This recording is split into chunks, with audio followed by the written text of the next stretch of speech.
the street lights lit this town like a fire in a blaze, gotta burn it down. Can't be afraid to leave this out. We got this far, don't know how. I see danger in your eyes. They know we'll burn down the night.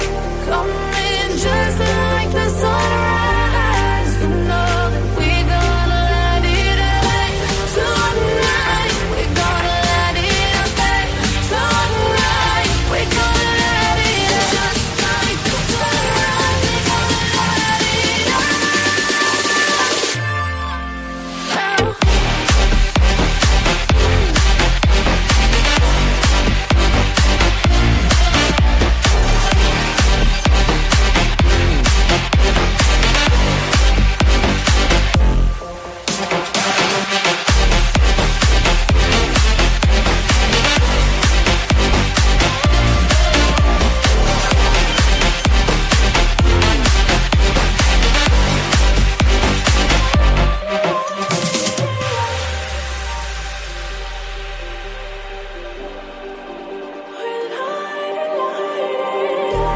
Just like a spark that's breaking out. Can't make a stop, can't turn back now. We know that there's no room for doubt. No, we can't turn back now. I see danger in your eyes.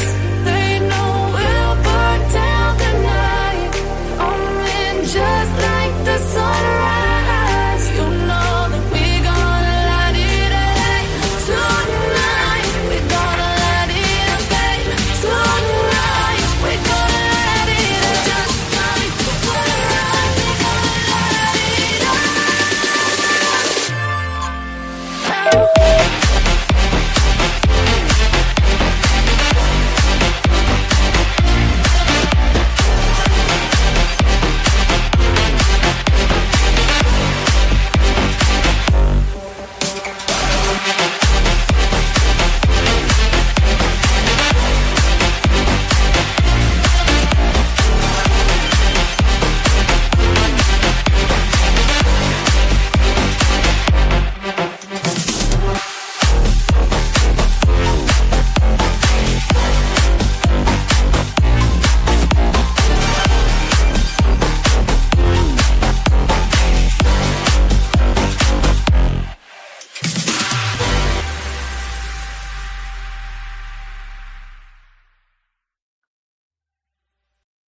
Okay, sorry. The music was going to come back on again. I thought, how's everybody doing tonight? You fix my screens here a little bit. Welcome in, welcome in, welcome in, everybody. It's always so weird when I first come on because I'm like, it's always so quiet in here. And I'm like, nobody's saying anything back to me. So people probably like, they may hear me. I don't know, because I'm like closer to the door right here. Who knows? Who knows? Well, welcome in, everybody. And thanks, Christian. I appreciate it. That must be me, because I'm the only one on the screen. But welcome in. It's good to see everybody again. If you guys missed the live from earlier, you always have time to go catch back up. But we did go through some documents this afternoon, and we'll go through some more tonight. And then I did see that Brian Enton did a video on his new channel that he started. Everyone's starting a channel that's in news. Have you guys noticed that? Like, it started with Vinny. Well, actually, it started with Nancy Grace. Let's just give it up for the original. And then we've got Vinny Politan now, and then Anjanette Levy came out with the channel, and now, oh wait, Ashley Banfield, and then Anjanette Levy, and then Brian Enton. So it's like, I don't know. I don't know where to watch them now. Do I watch them on YouTube? Do I watch them on the news? I don't know. But I do like them being on YouTube. I really like Brian Enton. His channel has taken off. It's really good. He has like 63,000 subscribers already. And I think he just started his channel like a few days ago, maybe a week or so ago. But he did an interview with attorney LaBar. I think it's Jason was his name. Jason LaBar from Pennsylvania, Brian Koberger's first attorney. And it's a pretty lengthy interview. I didn't get to see all of it. So I'm wondering if he comes out with any new details. I did get to see though, like the first half of it. And he was talking about the case and like how he got into Brian Koberger's parents, like their gated community, because we all knew, we all saw the news pod or the news video with him knocking on the door with it all duct taped, but we didn't know how he got into the neighborhood. I assumed maybe there wasn't a guard, like some gated communities, they're supposed to have a guard, but there's never a guard there, one of those type. You just put like punch in the code for the gate. So I thought it could have been one of those kind, but nope, he said it was the real deal, like real gated community. So I thought maybe we could watch it because I thought it looked pretty good. But it's good to see everybody. It's good to see everyone. We got the mods in here and everything. I'm glad you guys are all here. Did Catherine come back? I saw she said she'd be back. So there she is. I know. While the cat's away, the mice will play. I don't know which is which. Maybe it's Squeaky. But we do miss you, Squeaky, when you're not here. We notice when you're not here. The mods don't have to work as hard when you're not here, They're just like, what's going on? Hey, Trips, welcome in. Well, it's good to see everybody. So I will, should we read documents first or should we? Let's do the video first and then we'll read documents afterwards because I have some documents I do want to go through with you guys. We'll at least go through like 10 or more. I have, I think, 15 up here or something like that. So we'll go through, we'll just do both. If you guys decide you're like, we're watching this video and you guys are like, oh, I do not want to watch this video, just say something in the chat. But we did a poll, 44 votes. If anyone wants to vote. But 68% of you guys said yes, play the video. So and I love Brian Enton. He's been on the case since the beginning. So we'll go ahead, we'll start it, we'll see how it goes, and then we'll go from there. Let me pull it up, and then I'll put it right beside me too. So that way we can both watch it. Because I was watching it earlier. I got like I said, I got through about halfway through maybe. And then I had to come on the live. So look at his little guy. Look at that little character. That's cute. Brian Enton investigates. Let me put his, this is the link to the video. If you guys want to go over there and watch the video, subscribe to the channel. I'm sure he's going to have a lot of really good content. Checking out my podcast. I'm back in Florida after a week in Idaho. I'm actually walking my dog right now. Say hi, Scout. Say hi, Scout. She's so happy I'm home. But a lot to get to in this episode. First of all, the threatening text messages that the Gonzalez family received. I was actually in court with them when those texts came in. I'm going to explain to you everything that happened. Also, the Brian Koberger interview that happened with police. We didn't know about it. I've got the full transcript and some new details from when I was in Pennsylvania when he was arrested that I've never shared. And then a full interview with Jason Labar. That is his first public defender when he was in Pennsylvania. I spoke to him after the sentencing to get his take on everything. So the threats to the Gonzalez family during the actual sentencing are very, very upsetting. This is insanity to me. And I had an interesting vantage point because I was sitting directly behind the Gonzalez's during the sentencing. It just happened by chance. I don't mean to interrupt him so much right when he first starts talking, but he's going to read you the threatening message that was sent to Christy Gonzalez's phone during sentencing. I don't know how they got her phone number, or I don't know how they managed to get her phone number, but they did. And they sent her this message. And when they read the message, tell me what it sounds like to you. Like, tell me who you think would have sent this message, because to me, it sounds almost like a, like, I hate to say it, but like a creator or somebody that's like in the creator atmosphere, whether it's like a subscriber or something like that. Just let me know what you guys think, because when they say, when they spell out raped, they spell it R like 4 PED or something, you know what I mean? Like they replace one of the letters with a 4. And to me, that almost seems like a creator or something, because creators will watch their words. Some creators will, like they'll say like unaliving instead of like killed. So I don't know. So when he read it, that's what I got out of it. But let me know what you guys think. You might think something completely different. So let me know what you guys think in the chat. Filing in, and they were sort of getting people into different spots because they were trying to fill the courtroom, and the spot that was open happened to be right on the victim's side, like right in the middle of the families, right behind the Gonzalez's. And so it was during the victim impact statements that I saw Christy looking at her phone and looking sort of alarmed and troubled. And then she showed Steve. And I don't know, in that moment, I kind of knew, I just had this sense that, like, oh, they got some kind of like awful text or something, because why would she be showing Steve her phone during the victim impact statements when they were so focused?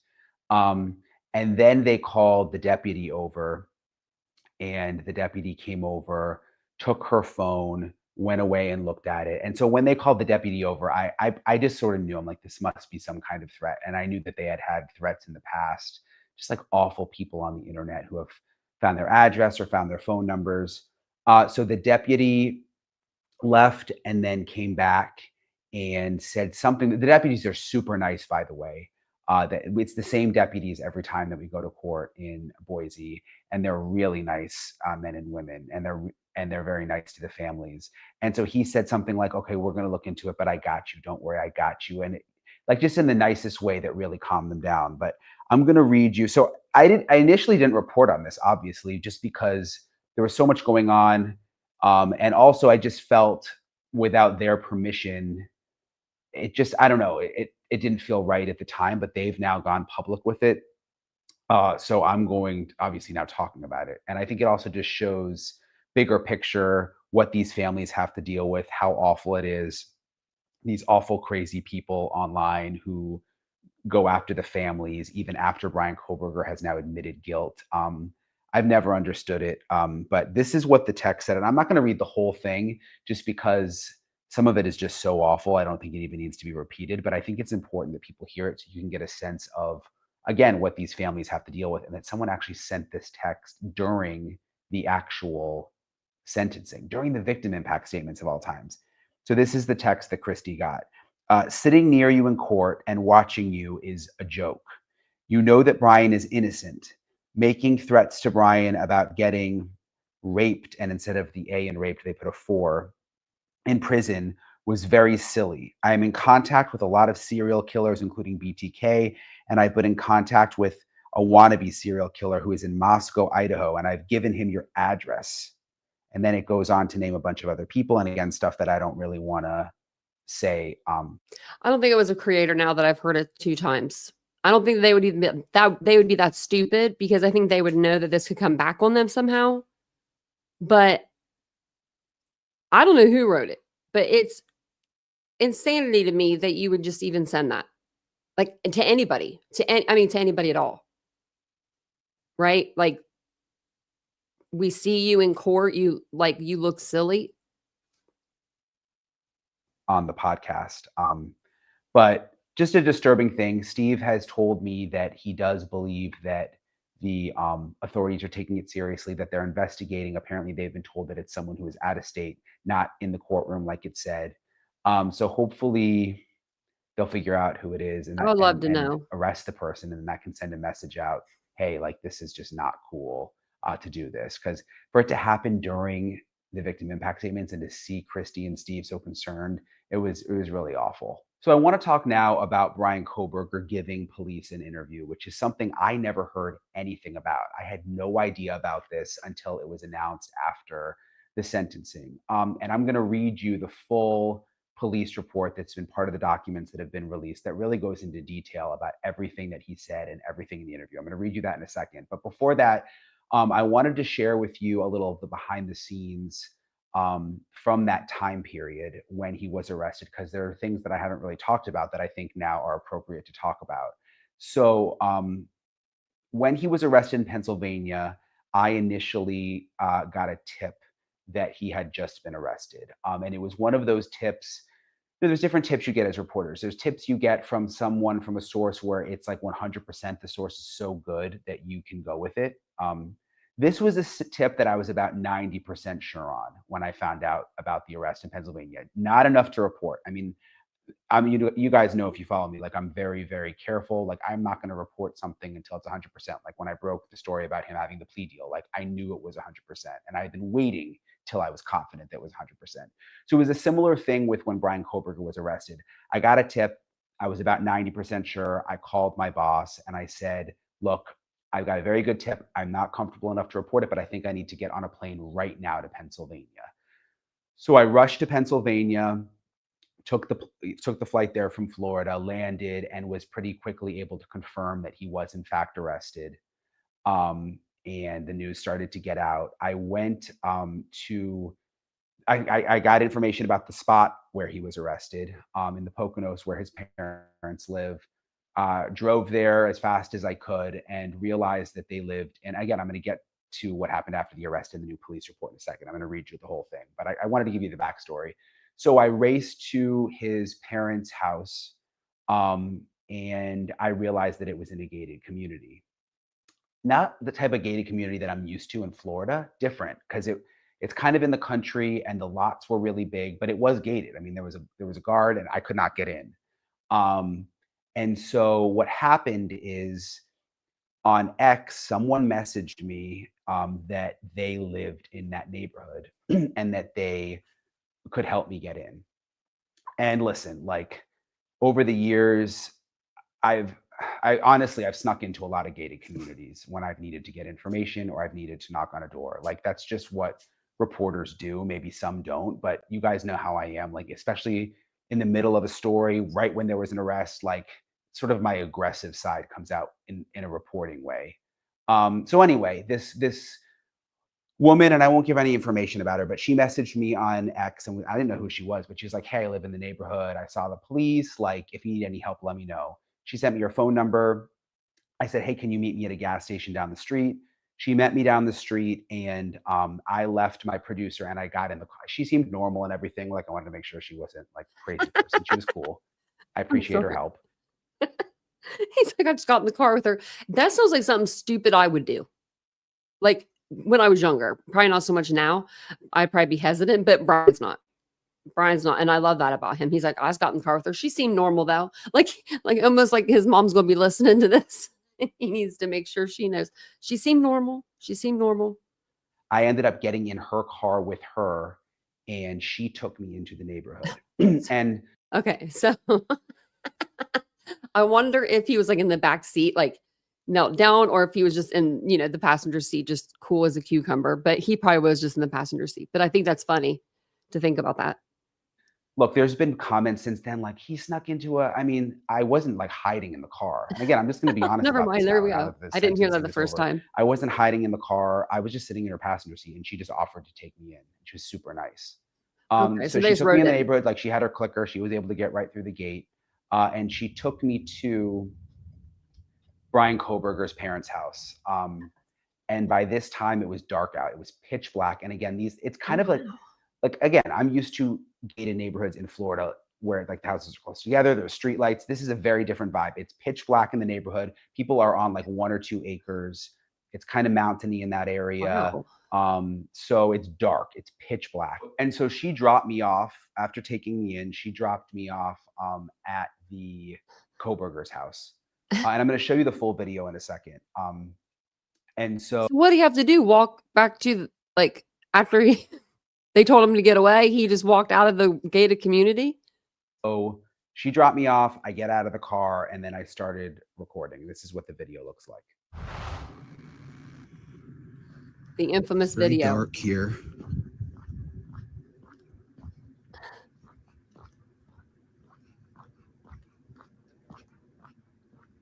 I would be so nervous doing this.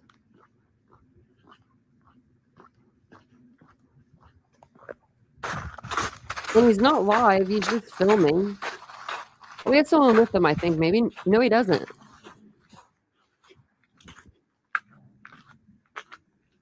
Look, they taped up the window.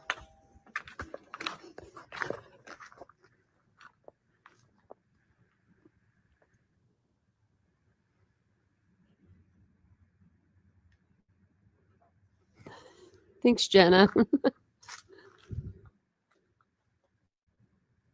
Really? You went by to know. So they obviously didn't answer the door. I could tell right away that their door had been like smashed in some places. Obviously, the police had like busted inside the house. I've since This was either the night. This was the night after the arrest, I believe. Yeah, because he was arrested at like 1 a.m. I think, or like 1:30. That's when they went in. And I think this was the night after, I want to say. Learned that they also put, and I've confirmed this, they also put the Koberger parents in zip cuffs, which I think is happens sometimes when you're doing a search warrant. They don't know who's there. They don't, in that moment, but they did zip cuff them when they arrested Brian Koberger. So the parents. Well, they do that because they don't know how the parents are going to react, right? The dad could have a gun and try to hold his family hostage or something, I mean, that could happen. Didn't talk. And again, like, some people have been hard on me about this, going into the neighborhood, trying to talk to the parents. That's just what I do. I mean, they chose not to talk and I left. But if he didn't do it, someone else would have done right it to the line. And yes, but I think that's just who I am. I try to be polite and considerate most of the time, but at the end of the day, I am a reporter and I wanted to go to the house where he was arrested. I was very invested in the story and I wanted to talk to his parents, but the parents didn't talk. And so I left the neighborhood. I was actually kind of nervous that the girl was going to leave me because it was in the middle of nowhere, but she waited. I knocked. I said, "Can you wait for me?" Came back down, got in her car, and she took me out. And then I ended up going to the jail, waiting to see if I could see anything there. What I didn't know, which I have now learned since more documents are coming out, that he was actually taken to the Pennsylvania State Police barracks later for an interview, which I had no idea Brian Koberger did an interview. So I'm going to read you the full police report now. And we read this last night, I believe. Detail. Obviously, there's video. We don't have the video yet, but this is what the police report says. Okay. On December 29th, 2022, ISP Detective Sergeant Gilbertson, FBI Special Agent Shirley, and I arrived in Albrightsville, Pennsylvania, in preparation for the service of the arrest and search warrants for Koberger and at his family's residence in Albrightsville, Pennsylvania. After several coordination meetings, Detective Gilbertson, S.A. Shirley, and I drove to the Pennsylvania State Police Barracks at Stroudsburg, Pennsylvania, to await the arrival of Koberger after his arrest and to interview him upon his arrival. At approximately 200 hours on December 30th, 2022, Koberger was brought to the PSB Stroudsburg barracks and placed in an interview room. The interview was recorded on the built-in video system at the barracks, as well as Detective Gilbertson's pocket recorder. Can't wait to get that video, by the way. Detective Gilbertson and I were the interviewers present. This is a summary of our interview with Koberger and is not a verbatim transcript of the interview. A full interview transcription will be attached to this case file. I don't think we have that yet. Okay, so here we go. Detective Gilbertson and I began by introducing ourselves and stating which agencies we represented. When I stated who I was, Koberger stated, "You do look familiar." Detective Gilbertson and I prepared our note-taking materials, and Detective Gilbertson read Koberger his Miranda rights advisement. Detective Gilbertson asked Koberger if he understood his rights, to which he replied he did. After collecting Koberger's personal information and inquiring about any medications, Detective Gilbertson and I began to speak to Koberger. Detective Gilbertson asked Koberger about the SWAT operation at the house, to which Koberger replied he was concerned about his parents and dog. The dog. Detective Gilbertson asked Koberger if he was going to Washington State University, to which he replied he was. We made small talk with Koberger about sports for some time. Koberger stated he didn't follow WSU football much, but was a baseball fan. Detective Gilbertson asked Koberger if he had only been at WSU for one semester. Koberger confirmed this and said he came to WSU with his father on July 1st. Koberger then went on to say he was a first-year PhD student in criminal justice and criminology. Detective Gilbertson asked Koberger what the process was to apply for a PhD. Koberger stated he applied to two places, UC Irvine and WSU. Koberger said he was going to graduate with his master's in criminal justice from DeSales University and was inspired. Koberger then asked if it was okay to engage in small talk like we were, to which we replied it was. Kind of an interesting ask. After briefly mentioning he was strengthened by the fact his mother and father were okay. I thought it was interesting the way he said that he was strengthened by the fact that his mother and father were okay. Yeah. Koberger said he applied to the two aforementioned schools because they did not require the GRE exam. That exam, I looked into it, and it has to do with like cognitive, like thinking and stuff like that. I was reading, like you gotta be able to like talk to people and communicate with people and build like trust and rapport and all of that, like in this test. And that's something we know that Brian Koberger isn't, that's not his strong suit. So I think that's why he didn't want to take it. I need to look more into it. I was going to do a live over it. It's like the GRE exam or something. Koberger then spoke about the GRE for a brief time and then said he was accepted by WSU. Detective Gilbertson then asked Koberger what led him down the road of becoming a professor. Koberger stated it was because he loved being in college and stated knowledge was far more important to him than money. Koberger added WSU had a good program to study under, and then said, "You guys know all about this more than likely." Koberger then asked questions about University of Idaho and other Idaho universities before stating he didn't know much about Idaho or Washington and had not left the tri-state area much. Koberger then returned to speaking about his focus on learning and how he thought he could obtain his doctorate degree. Koberger then said he recently returned home to see his family. It's interesting he's talking with them so much. You must be wondering why he's actually there. Detective Gilbertson then asked Koberger about his time at DeSales University. Koberger spoke for some time about his time at Northampton Community College and DeSales. Koberger then spoke about how he became interested in criminal justice and stated he thought about being a police officer but did not want to make that commitment unless he was absolutely sure. Koberger then continued to speak about his education and universities. Koberger also spoke more about the process to get into a PhD program and how competitive it can be. Detective Gilbertson then asked Koberger about his move to Washington. Koberger said he drove across country and wanted the challenge of driving cross country and experiencing it with his father.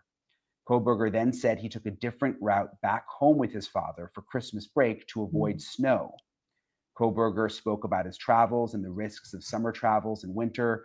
Koberger then began to speak about the beauty of the environment and its relationship to God and a higher power.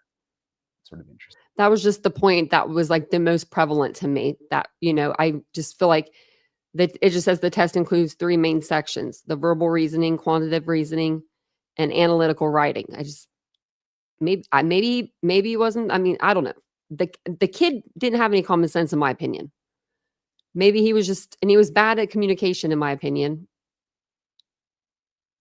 So maybe he didn't want to take that test. I wouldn't want to, I guess. We spoke about this for some time, and Koberger said he was raised Christian, but was always a skeptic, except when confronted with the beauty of the material world. Detective Gilbertson asked Koberger if he had ever been to the Pacific Northwest prior to coming to WSU, and Koberger said he had not. I asked Koberger if he and his father made any stops along their way back to Pennsylvania. He told me they visited Colorado, but the main goal was to just drive. Koberger then told a story about seeing an unmarked police car near Kansas City speed up behind him, catch up to another vehicle, turn on its emergency lights, then drive away. Koberger thought this was strange and was unsure why it occurred. You have to wonder, was Koberger thinking, was he nervous in that moment that they were going to get him? Probably was. Yeah, he looked like it. Detective Gilbertson then asked Koberger about the job he mentioned. Koberger stated he was a teaching assistant. Koberger then talked about how busy he was and how the funding package that comes along with being a teaching assistant is what makes the extra work worth it. Koberger then discussed ongoing projects with WSU PD and Pullman PD. Koberger spoke more about how being a TA is essentially assisting the professors in the department. Koberger stated he did not get to assist with teaching, with the exception of assisting with office hours. Detective Gilbertson asked Koberger if he would be a TA again next semester, and Koberger replied that he would. That's a lie. That's a damn lie. He knew he wasn't going to be a TA next semester. I just looked it up because I was wondering early when I read this myself. Okay, so if they stopped in Colorado, right? They went from Washington to Colorado, and then they just decided to drive for like 27 hours straight. That's crazy to me. Did they have food in the car? What were y'all eating? What were y'all drinking? What were y'all doing? Because he said we didn't make any stops, just in Colorado. And you are a big fat liar. You were not going to be no TA next semester. Koberger then stated he understood why we were engaging in small talk, but would appreciate it if we explained to him what he was doing there. Detective Gilbertson asked Koberger why he thought we were there. He said he wanted Detective Gilbertson to tell him. Detective Gilbertson said we were there because of what occurred in Moscow, but did not provide any further detail. Detective Gilbertson asked Koberger if he watched the news. Koberger said, "I watched the news." Detective Gilbertson then asked Koberger why he thought I looked familiar. Koberger said he wasn't sure and stated I had a familiar face and looked like someone he used to know. Detective Gilbertson then said we were there because of what happened in November, but off the University of Idaho campus. Detective Gilbertson asked Koberger if he knew what that was, to which Koberger replied, "Of course." It's interesting. When prompted to elaborate, Koberger said it was the incident we had been investigating for how long has it been? Koberger said there were probably several incidents, and then said, I think that was him being an ass. How long has it been? You know what I mean? Like, just meaning like it's taking them a little while to get to him. that he was aware of a homicide because of a WSU alert that he received. Detective Gilbertson asked when Koberger received the alert. Koberger said he wasn't sure, but thought it was sometime the previous month. Detective Gilbertson confirmed that was why Detective Gilbertson confirmed that was why we're there and asked if Koberger wanted to talk about that. Koberger replied, "Well, I think I would need a lawyer." So that's sort of where it seems like things shifted. Koberger then asked if we would explain to him what we were there for specifically and added he was tired. Detective Gilbertson again stated we were investigating the homicides of the 4 students and that we had questions and things we hoped Koberger would help us understand. Koberger sat back and said that he had the utmost respect for law enforcement, but stated it was a constitutional right to speak to an attorney. Detective Gilbertson affirmed this. Koberger then re-engaged and said the only thing he heard of from Moscow was an alert that came to his phone. Koberger then said he wanted to talk to an attorney. Detective Gilbertson said he would stop now because Koberger wanted to speak to an attorney. Koberger then asked where his parents were and were, Koberger then asked Where's his dog? where his parents were and where his dog was. Interesting. He was really concerned about the parents and dog. He's worried about that dog. Every killer that has a dog is. Don't hurt my dog. Koberger That's what I hear every re-engaged time. again and asked what questions we would have for him. Detective Gilbertson then asked Koberger again if he understood his rights and asked specifically what Koberger wished. Koberger asked what specifically he wanted to talk to him about and the reason. I told Koberger he invoked his Fifth Amendment rights and we were not going to ask him any further questions. Koberger asked again for the reason he was there, but added he would like to talk to an attorney. At this point, we concluded our interview with Koberger and left the room. So that was the end of it. Again, I had no idea that even happened. I just thought he went right to the jail. So that interesting for me to read. It'll be interesting when we get the video. At the press conference after the sentencing, the detectives actually spoke about this interview moment and what they thought of Koberger in the moment. Listen to this.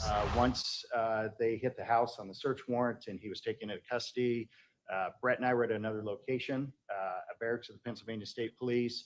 And then he was brought to us and we conducted an interview with him that night there in Pennsylvania. Can you talk about what he said? So we went into this interview. We used a lot of influence and guidance from the FBI and their behavioral analysis unit. They helped us a ton in framing our interview strategy rather. When we spoke to Mr. Koberger, we kept it pretty surface level to begin with. The idea being get him to speak and keep him speaking. It was pretty surface level. And then when we tried to get into things a bit more detailed, he decided to end the interview.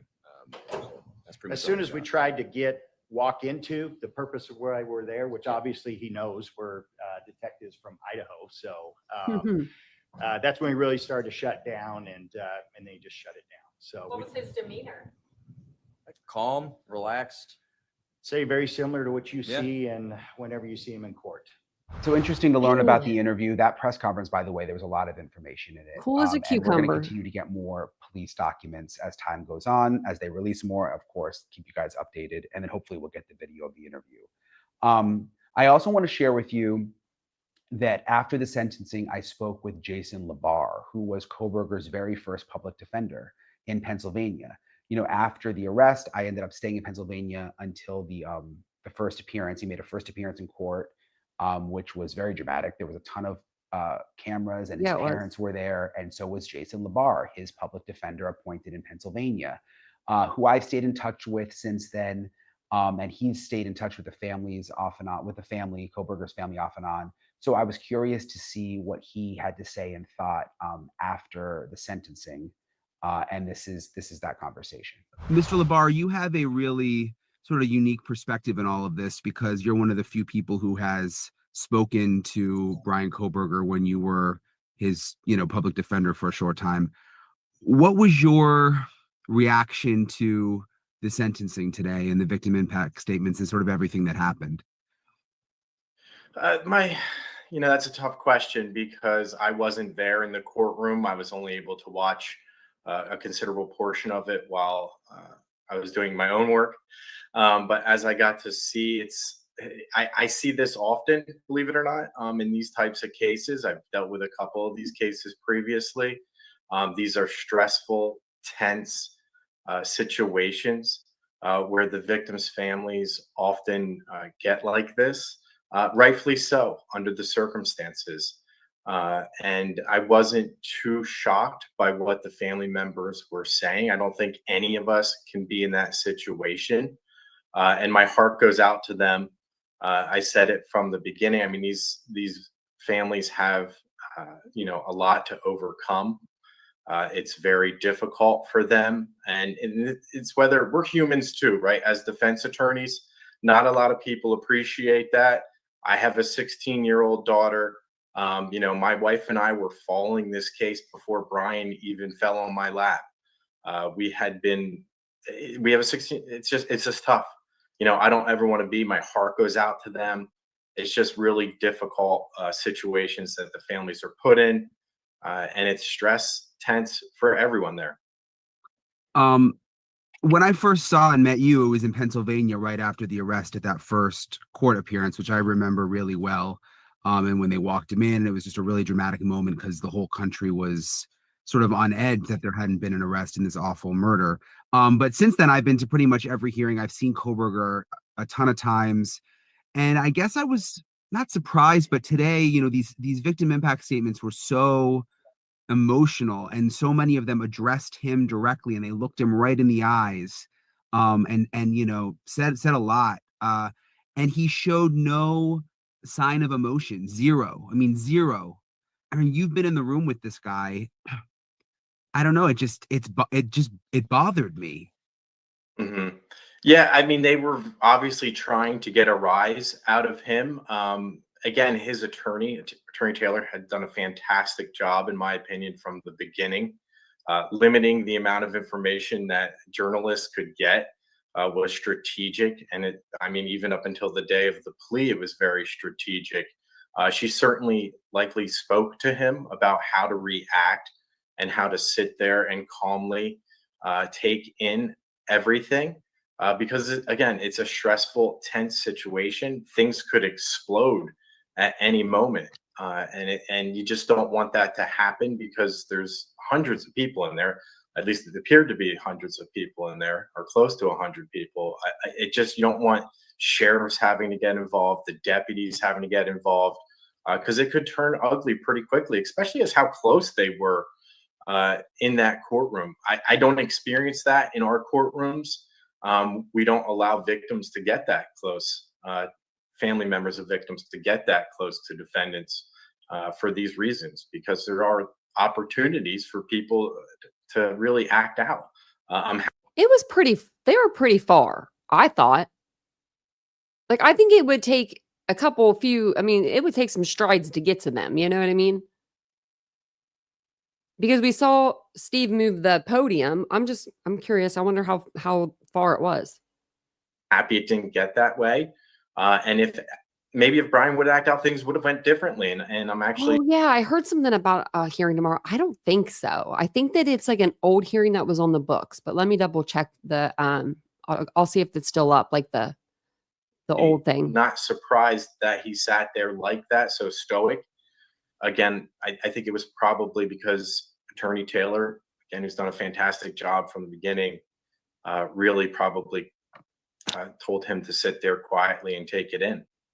But he admitted guilt, he admitted to killing the 4 college kids, and he's going away for life. No chance of parole. I mean, why not And again, I'm asking you this because you've been in the room with this guy and you're one of the few people who I have access to who has actually like talked to Brian Koberger. But like, why not show any remorse? Why not give Yeah. the family something? So yeah, there's no hearing tomorrow. It looks like there was a hearing scheduled 7:28 and then 7:30, but they're both canceled. And it says on 7:23, case closed. And then everything else is canceled. So yeah. But it does have the sentencing and everything up there now. Oh wow.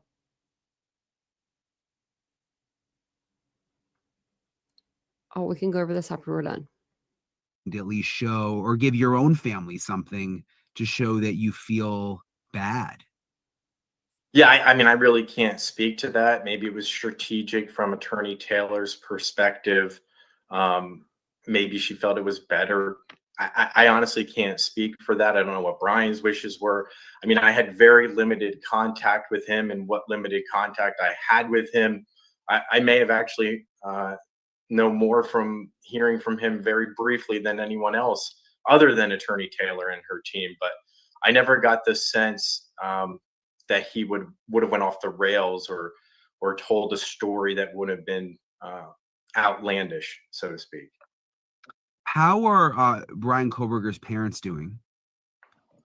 I think they're doing well. I haven't had direct contact with them in a while. I do speak to their attorney every so often about what's going on, but I think they're doing okay. It's obviously difficult for them. I know Marianne from the beginning has stressed the importance of not making this about her family, and it's really about the victim's family. So I think she would probably say the same today. Wow. Yeah, and she was in court today with Brian's sister. His dad wasn't there. His dad was there for the plea deal, but I didn't see him in court today. Do you think that they'll, there was like this rumor going around, and I think it was a fake article. I don't know if you saw it, saying that they were going to get paid money to do interviews. I mean, have you heard anything about that stuff? My understanding is that was a false article. I don't think there was any meat behind it. I don't think they're going to be paid to do any articles. And I I told think y'all. they're happy to move beyond this too now at this point in time. I can't speak for them, but from the beginning, I think that's what they would have said. Even though Well, there was a rumor that Peacock had offered them $1 million when they offered Asa Eller up $1 million for the Rex Heuermann Gilgo Beach docuseries. So I heard that they had offered Brian Koberger's family that too. Now I don't remember exactly where I heard that. It could have been anywhere, but I did hear that, and it was from like a credible source. It wasn't from anywhere that was like that article. Brian agreed not to appeal as part of the plea deal, technically he still could. Just the Supreme Court says you can always appeal. Do you think could that be why he stayed quiet? I mean, do you think he's secretly planning to do that? I really can't. I can't speak for him. I mean, really, the only appellate issue would be the ineffective assistance of counsel at this point in time. And again, I really do believe Attorney Taylor went above and beyond her duties and responsibilities as a court-appointed attorney in his case. I mean, just look at the docket and the number of filings and the teeth and bite that were behind each motion that she filed. She did a wonderful job, in my opinion. And again, that's just from an outsider who was watching the entire time, from what you could gather from what was said in court and on the docket that we could read. Were you surprised there was a plea deal? No, not in these type of cases. These type of cases usually resolve, especially given the prosecution side of things. I know it's difficult sometimes for the family members of the victims to understand why a plea deal is considered and why it's being offered and why it should be accepted. But I think we heard it today after the press conference. I mean, there's really still limited evidence in this case. And the IGG was essentially the gust of the prosecution's case. Imagine 5-6 years from now that either the Idaho Supreme Court or US Supreme Court determines that that was unconstitutional, that it was an illegal search. No one would want that to happen after years of potential closure on a case where there was a conviction and, he's awaiting a death sentence. And either the Idaho Supreme Court or U.S. Supreme Court deems that evidence is, illegally obtained, and then you're back at trial again, and you're there without that evidence, that key evidence. I didn't get to sit through the whole press conference. I just saw you on Cuomo, and I got a little bit more information about the 50 stab wounds. That's incredible to me.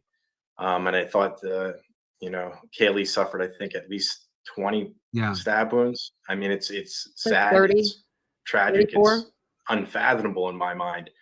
But this information is going to come out. I know there was a lot of documents released, too many documents to go through.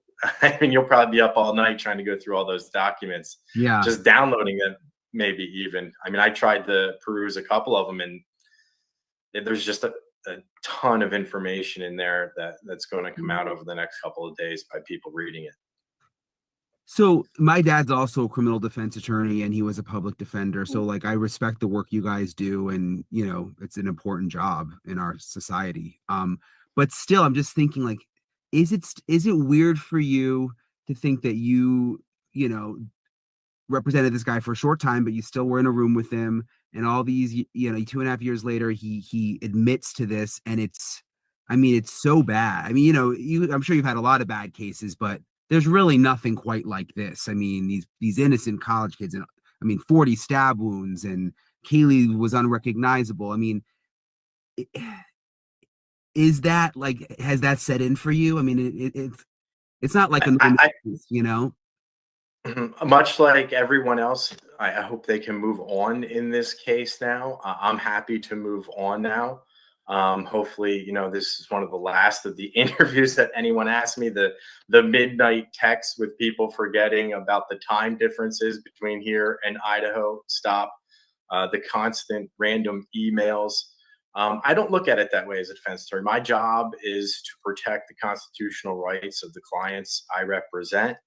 And I do that effectively, hopefully, most of the time, I hope. And if I don't, I feel that I failed. In this case, I think from the onset, it was all about protecting his right to a fair trial if it was going to go that route.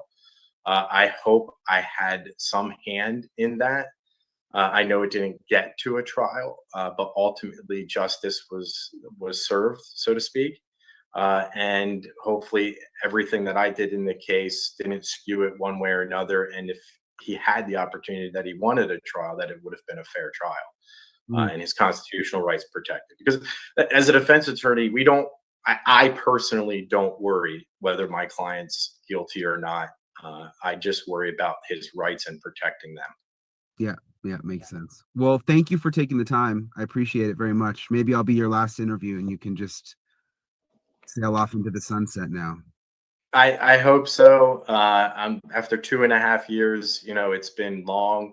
I'm happy to answer the questions. I just, without having the information until really today about the entire course of events, it was an interesting case to follow.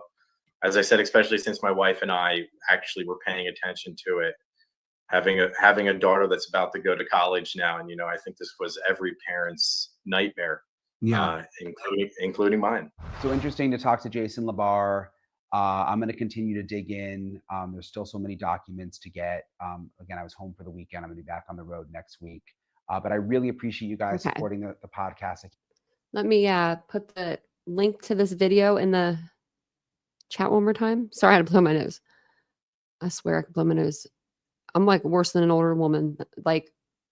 My mom used to blow her nose. I thought it was a lot. Not me. I'd do it way worse because I have all that metal. So sorry about that.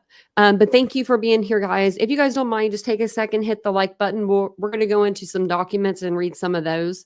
We'll probably read 10 or more, and we'll see where we get to. We did do a live earlier today, and we went through some of the documents earlier. So if you guys want to go back and watch that live as well, it was a pretty good live today.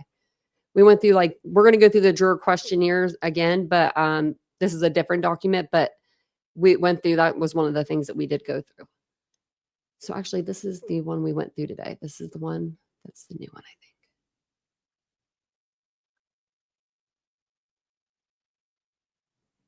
I want to see here. Okay.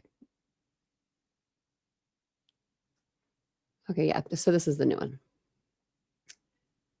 I have it like above me, so let me make it a little bit bigger. That way, if you guys want to read along, you can. But I'll give you the gist of it when we're done reading. I'll let you know what we're reading as we're reading it. But this is from Brett Payne, and the narrative is Report of Potential Jurors Survey, number 157. So on Friday, March 8th, 2024, I received an email from P.A. Thompson reference the receipt of a phone survey. The recipient, redacted, stated somebody called her and began to ask questions about the Kohlberger trial, to include questions about how she felt about the case. See below for redacted information provided via email Word document. And I think this is the one that we read over. No, this isn't. This is the new one. Okay.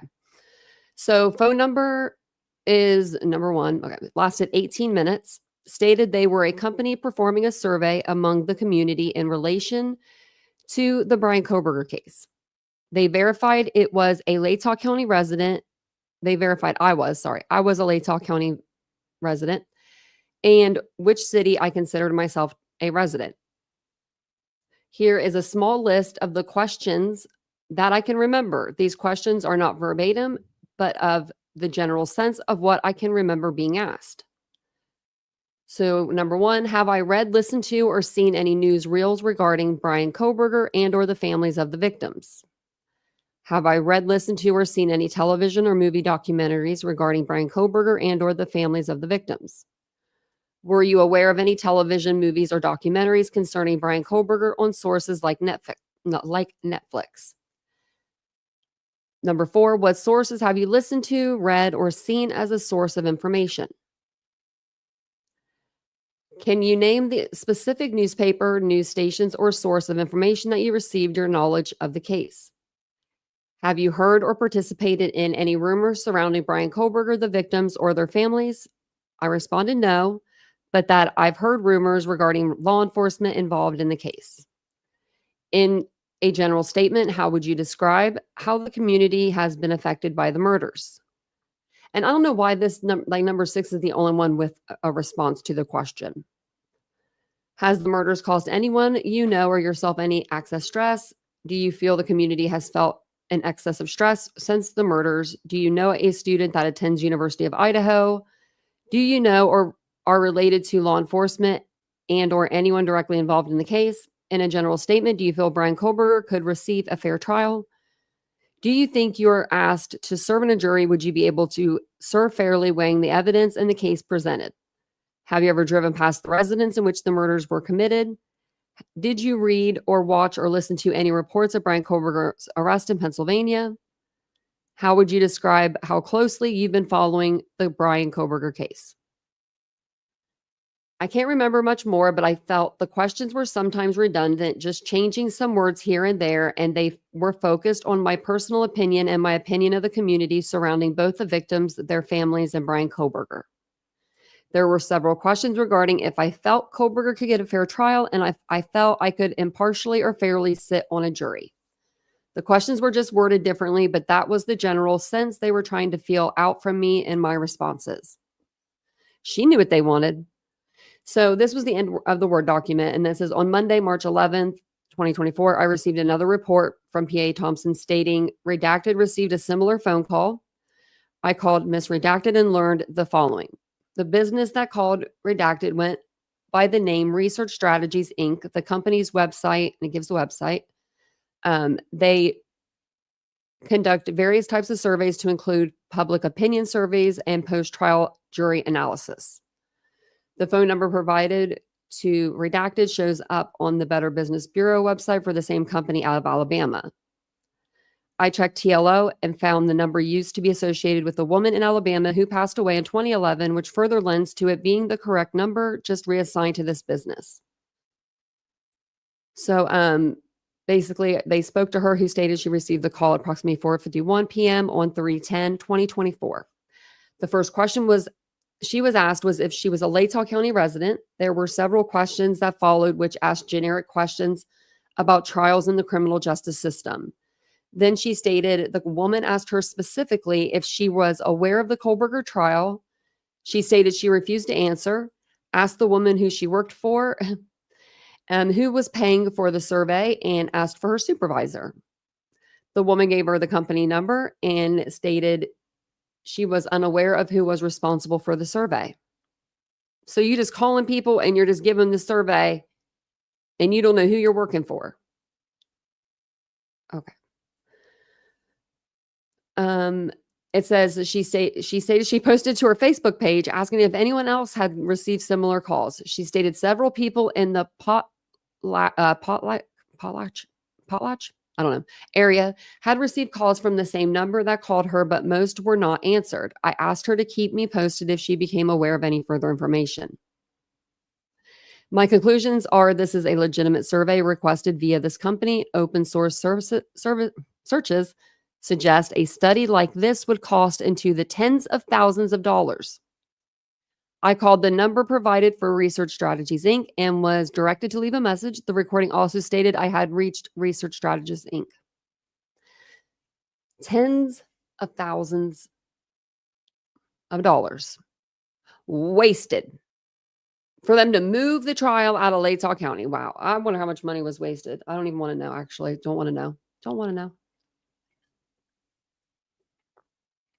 All for him to say, I'm guilty. I'm not giving you guys nothing. So this is from Jason House. I'm not sure who that person is. This is the first time I've heard of them in the document. So it says narrative post review of BWC and details. Let's see. Okay. It says, I received an email from Detective Corporal Payne asking for a review and detail of my BWC regarding this case and my involvement. Due to my minimal involvement and lack of discovered information, I had not completed a supplement at the time. On 11/13/22 at approximately 14:20 hours, I responded to 1122 King Road to assist with canvassing the immediate area, and I was tasked with conducting door-to-door contact in the redacted Queen Road area. I'm assuming those are the apartments. I was informed that a likely time of the incident was between approximately 0400 and 0445. I was advised that other officers had already covered the south-facing apartments of Queen Road, and I began going door to door on the center and north-facing portions of the apartment complex with Captain Lanier. I spoke with several tenants who stated they did not hear anything strange, and their only attention to 1122 King Road was brought upon by the increased police presence through the day. I did not identify the tenants I spoke to who stated they had not been awake or alerted to any unusual sounds, people, or events. Of the tenants I spoke with and did not identify, all gave a similar account of standard party activity and nothing out of the ordinary for a typical Saturday/Sunday morning. While Captain Lanier and I were conducting door-to-door canvassing, our attention was drawn to dark red colored drops and splotches on several portions of the walkway of the building, particularly the upper level near apartment redacted. And after further inspection, I could see that this same color substance appeared to be rust, which ran down the walls and was on several door jambs as well as the siding throughout the apartment complex. I checked the walkway back from the area and did not see any other drops or splotches indicating a blood trail leading towards 1122 King Road.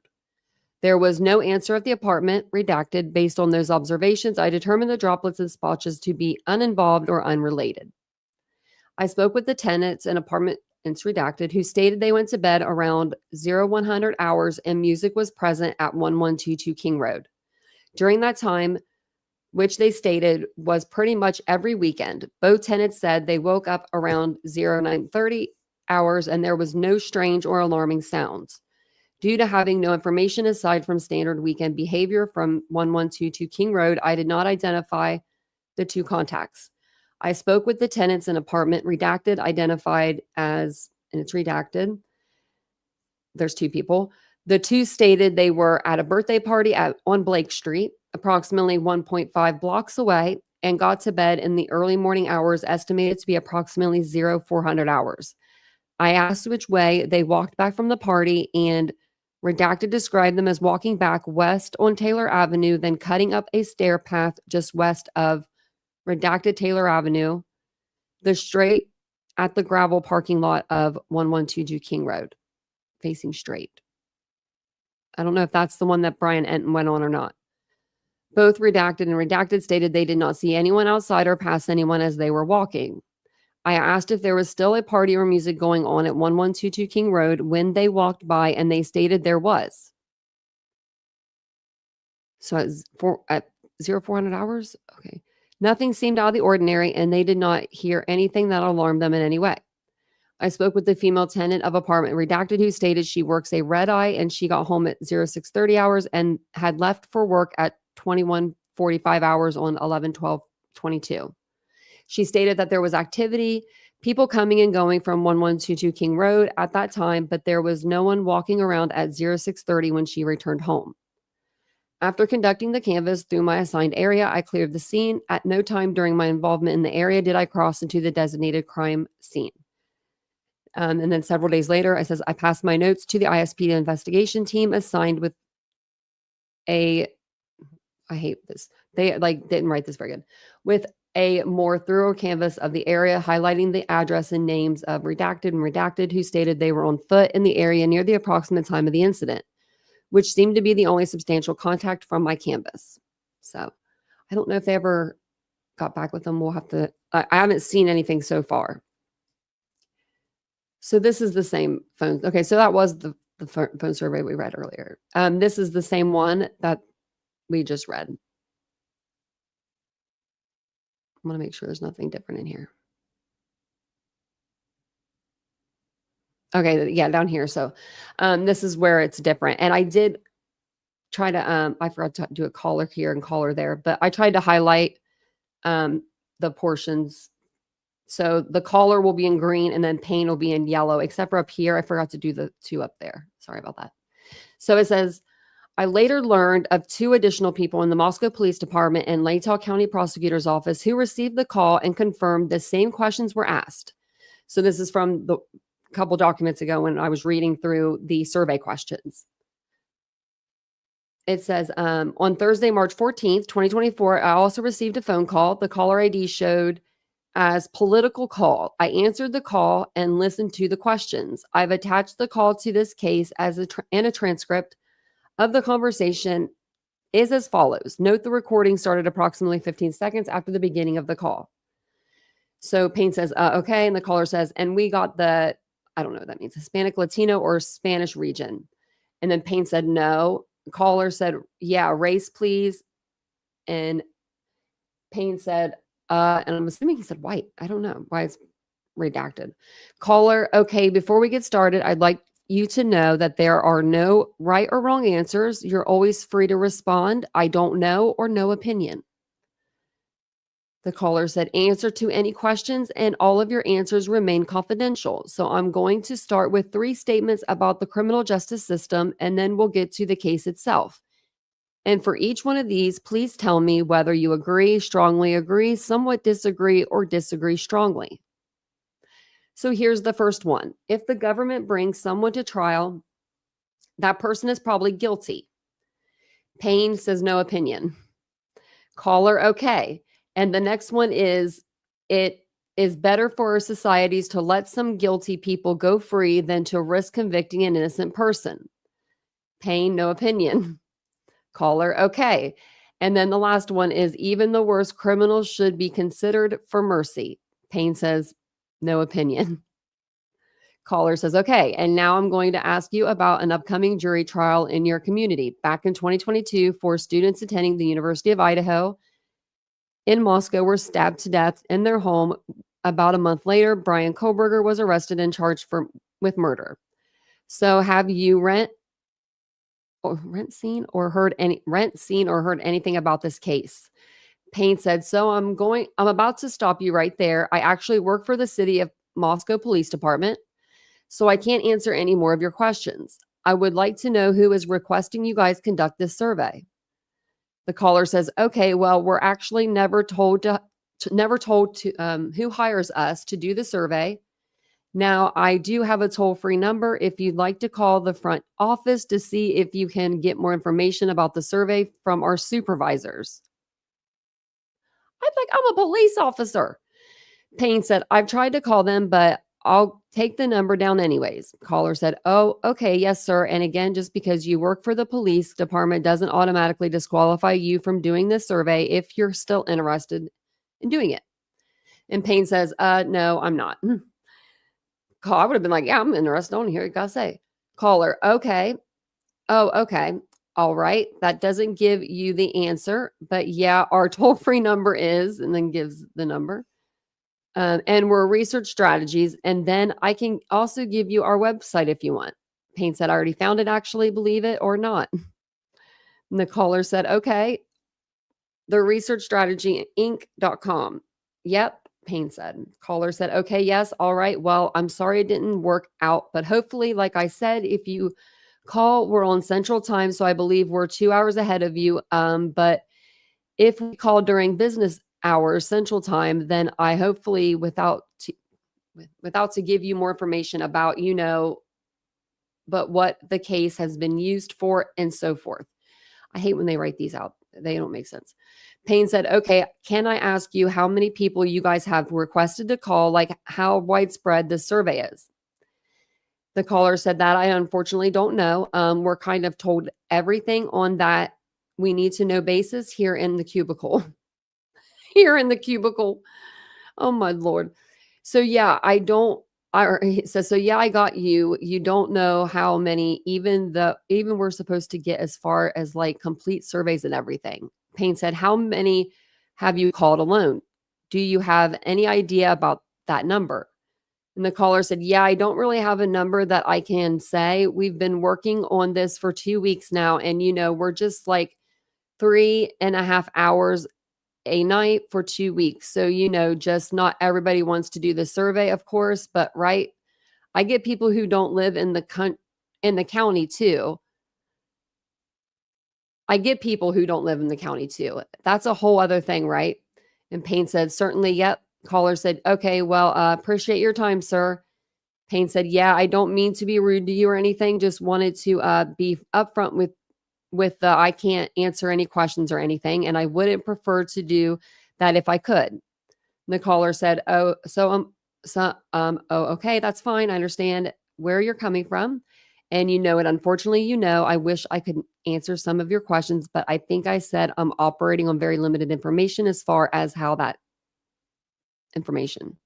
I hate this. Payne says, yeah, totally get it. Yep. Well, I appreciate it, sir. Thanks for giving me what information you could, and I'll reach out to that number, see if I can get more info. Caller says, okay, great. All right. Well, again, I hope you have a great night, and it was nice talking to you. And Payne said, hey, you too, take care. So then says, I attempted to call the number provided and was greeted by a telephone prompt. I was unable to connect with anyone in order to ascertain any further details from the company. It would appear the survey is relatively widespread, asks the same questions, and originates from Research Strategies, Inc. I will add additional reports as they are received. And we knew, we knew where this was Ann Taylor's survey. So let's see what's next. This is a follow-up tip. 1, 2, 3, 4, 5. Okay, I was just counting them. Counting to see how many I had open. Okay, so this is from Brett Payne. It's a follow-up tip from Redacted. Oh, this is the Tinder.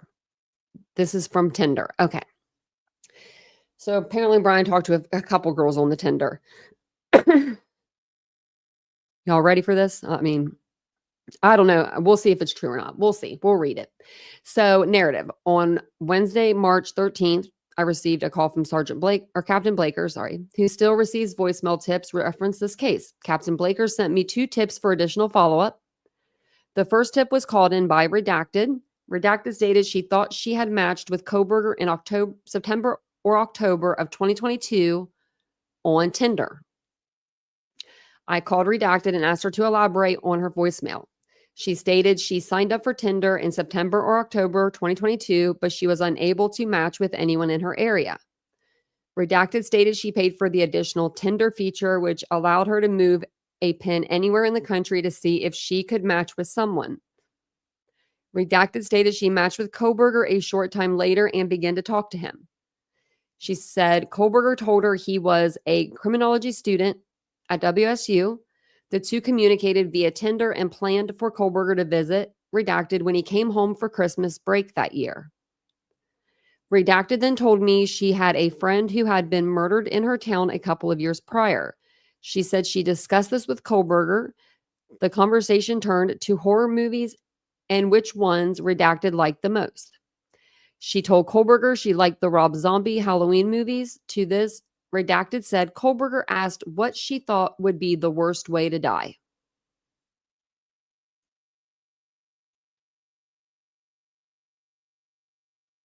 Someone asked me that, I'd be like, I think I just heard my mom calling me. My mom's not alive anymore. I would say that though. I think I hear my mom. Gotta go. She said she thought it would be a knife. She said Kohlberger then asked her something to the effect of like a K-bar. Redacted said she didn't know what that was and had to Google it. Redacted said she eventually stopped talking to Kohlberger because his questions made her uncomfortable. Yeah, like, hey, how you doing? Oh, you like scary movies? I like scary movies too. What kind do you like? Oh, what's the worst way that you could think of that you could die? I don't know you. I'm on the internet. Just met you. That's crazy. There is more though, so maybe it won't. They'll say it's not so bad. Redacted said when Kohlberger was arrested, she recognized his photo and remembered the comment about the K-bar knife. Redacted said she attempted to call the tip line, but I have been unable to verify whether or not she called the MPD tip line. There is no record of Redacted calling the FBI tip line. Redacted said she no longer had access to her Tinder profile and could not get her user ID. This would be needed to compare the Tinder records located on Kohlberger's phone. At this time, there is nothing to corroborate Redacted's tip. Now, I know that I had a Tinder account. Like when I met, that's how I met Vincent. I don't have it anymore. Like what do you do? Like not just unsubscribing, but it like takes all your info out. You know, like when you like completely get your info taken out. That's what I think she did. Maybe they can retrieve that though with like a warrant. It says the second tip was referenced a Redacted driver. Okay. Redacted who thought he saw Kohlberger. I called him and asked him to tell me what he saw. He said he delivers packages to the area of Pullman where Kohlberger resides during 2022. He said he recognized Kohlberger and had seen him while delivering packages to the area on prior occasions. Redacted told me on the occasion he referenced in his tip, he noticed a man dressed in all black with boxing or elf shoes standing on a footpath behind Redacted Terry View Drive. This footpath I'm sorry, elf shoes. Boxing or elf shoes. This footpath provided an unobstructed view of apartment. Redacted, where Redacted said the female tenants would be visible through a large window. Redacted said seeing the man who he said looked like Kohlberger from what he could see was unusual given the location. Redacted said he was not positive the man was Kohlberger, but he resembled Kohlberger's appearance. Redacted told me he spoke to the FBI investigator early on, but wanted to make sure the information was passed on. I concluded my phone interview and thanked him. Neither of the two conversations above were recorded. Nothing was recorded. Why? I'm gonna make this tomorrow. I've got it all wrote down. What reports I want, what body cam. I got interviews, videos, audio. I want it all. But they're gonna tell me, we didn't record anything, and then I'm gonna be like, I'm flying out to Idaho. Y'all are gonna sit down with me. Elf shoes, yeah. I could, for some reason, I'm just like picturing an elf like with his legs just going up like this, like, you know, just like kicking him up like they do, like how they like in the snow, like an elf in the snow. I think that's what they do, but that's how I'm picturing it in my mind. Yeah, an elf. We've seen it all. We've heard it all. I think we have at this point anyway. Brett Payne, narrative, FBI lead, 249, follow-up. So this is another follow-up. And I kept this one in because it talks about another knife being found. Like, how many knives are we going to find? We have found like 5 already, maybe 6. March 6th, I conducted follow-up on a tip from the FBI database. The tip stated a male, who is redacted, had posted in a hiking group on Facebook that he found a K-bar knife with the sheath while hiking in the Cascade Mountains. Where's the Cascade Mountains?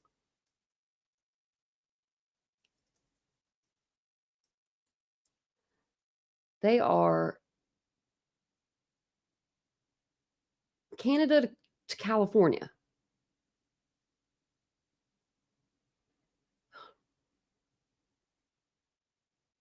I think he's a little off. It looks beautiful. My goodness. Never seen anything like it. I'm over here, I'm like, I'm going to Washington. Move on over, baby girl. You're going to have a roommate. Have a visitor. Man, it looks beautiful out there. I'm so like, I so want to go out there. To like Washington or Idaho or just, I mean, it's all beautiful. It is really pretty. So, he found a K-bar with the sheath while hiking. Well, that sounds like that could happen, pretty frequently. Like maybe people lose their knife. But investigation into this area of the country did not yield a link to any known travel path of Kohlberger for the timeline in question. In addition, the knife was found in a sheath. Well, I mean, it could still be the knife. It could just be in a different sheath. You never know. Interview, and it's redacted. I think this might be Emily, but I don't know. I don't think it is. It's not. So on Thursday, April 11th, 2024, I contacted Redacted by phone, referenced a tip in the FBI system. The tip stated a friend of Redacted may have photos of the victims in this case from the night prior to the homicides. I spoke to Redacted on the phone. I did not record my conversation, and this is a summary of my interview with Redacted. Didn't record it. We didn't record it again. I asked Redacted to tell me what he remembered. What he remembered from the night before the homicides. Redacted told me he saw the victims at the White's party that had been previously mentioned in this case. Redacted told me he saw Chapin and Kernodle at approximately 2,000 hours. I don't think that's how you say it. Before they went home, I asked Redacted if he had taken any photos. Redacted told me he did not, but he remembered Redacted and Redacted sorority member was there and taking pictures. Redacted told me he thought she might have photos that would show the victims. I asked Redacted if there was anything else he could remember from the night, and he said there was not. I thanked him for his time and concluded my conversation with him. I attempted to call Redacted, but was only able to leave a voicemail. A short time later, Redacted left me a return voicemail stating she was out of the area and would call me back when she was available. I will interview Redacted upon her return, as well as add any photos she may have to this case. I don't know if he ended up interviewing her, but we'll find out in these when we go through these papers, like the documents. Like they're not in the next few because I've went through those, but I'm kind of curious. Talking about Brett Payne. He's actually not even with the Moscow PD anymore. He's with I guess he's with the school. Doing stuff with the school. I'm thinking my hair done. It's like, I don't know. It needs to be done. Okay. Sorry. Brett Payne did this. So interview, and it's redacted. So, okay. So on Friday, April 12th, 2024, I met with Redacted at the Moscow Police Department in reference a tip. Redacted had called in during the investigation. Is this the same one I just read?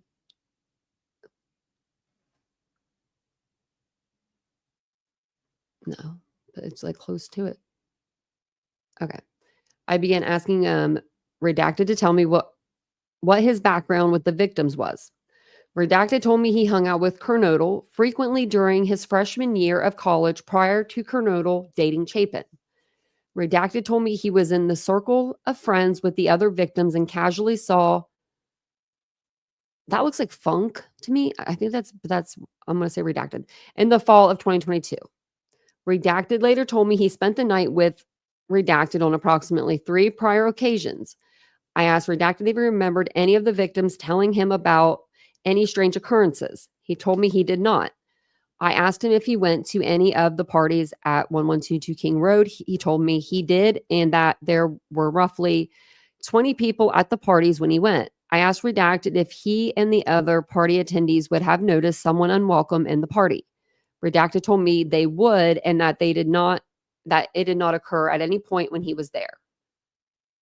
So, Brian couldn't just sneak into the house. There wasn't that many people to where they would be like, okay, what are you doing here? You don't belong. I asked Redacted to tell me what he remembered about what he did the day prior to the homicides. He told me he went to 1122 King Road the morning of 11/12/22 at approximately 1,000 hours to have a couple of drinks with the residents prior to going to a football game. Redacted said they all went to the Whites for a party prior to going to the football tailgate. Redacted said they left the party and went to the football tailgate at halftime of the game. He was unsure of what time. He stayed out in the parking lot. I asked Redacted what he did after the tailgate. He told me the victims all left and he went back to his fraternity. Redacted said he ate some food and went to sleep for the night. I asked Redacted what he remembered about the next morning. He said a fraternity brother woke him up around noon to check on him since he had stayed at 1122 King Road prior and the vandal alert had been issued for homicide there. He said from then on, he and his fraternity brothers stayed in the house together until they all left town the next day. I asked if Redacted told him anything about what happened. I'm pretty sure that's Funk. He said she did not, and he did not ask Funk about it. I'm pretty sure. So I asked Redacted if there was anything else he thought I should know, and he told me there was not, and then he thanked him. Gave him a business card. Okay. A lot of people coming forward, This is another knife. On April 11th, I requested assistance from MPD campus officers with locating information on Redacted, who had called a tip into the FBI tip line stating he worked for UI Security and had found knife packaging, but no knife.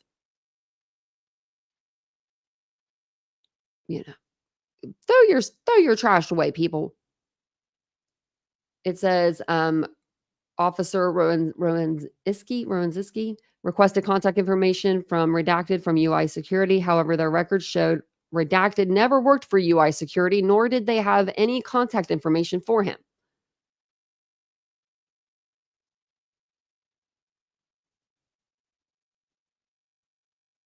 So this person just done lied.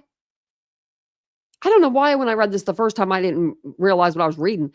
So, okay, this guy calls and he says he works for UI Security and he found a knife packaging but no knife, right?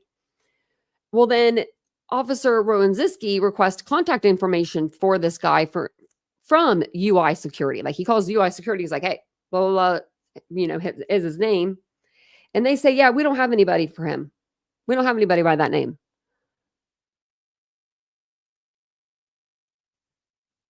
Like what? I think they're talking about Brett Payne being short. That's the only thing I could think of. But I don't know. But yeah, that's okay. So we just got fake cops or fake security going around saying that they're finding knife packaging. Okay. Well, glad they wrote that down. Did they record that? Due to the lack of contact information or further reports, this tip will be closed. Okay, well. I don't see where it says he didn't record it or anything. This is so soil pollen again. So soil pollen this time. Like remember it was like soil something last time. I think this is a little bit different. And I did look some of this stuff up. So on Thursday, April 18th, I received an email from Redacted Geologist, FBI. The report details the findings of the exam of the pollen contents of the soil found on the shovel, as well as its comparisons to the samples sent in for comparison. The report states none of the samples are matched with the soil from the shovel. Additionally, the report states the soil from the shovel contained high amounts of pine pollen and single pollen grains from plants that are not naturally distributed in the Moscow area. Bayswood and red apple were found in the soil recovered from the shovel. However, both are commonly planted or ornamental species. Okay, so I looked that up. I didn't know what that meant. And those are like, I don't have it up anymore, but those are like plants that are like not fruits and veggies and stuff like that was what I was reading. So, I mean, was he planting like little bushes for his mom?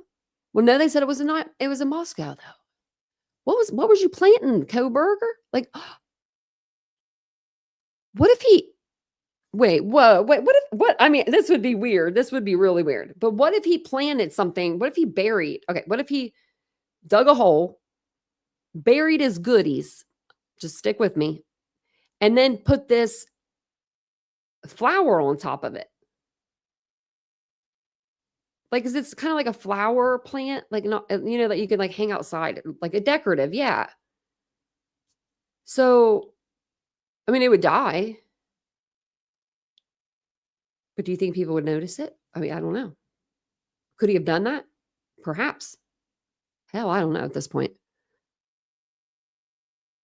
Because I was like, I really looked into that. I was like, I really need to know about this ornamental, I don't know how to say it, species.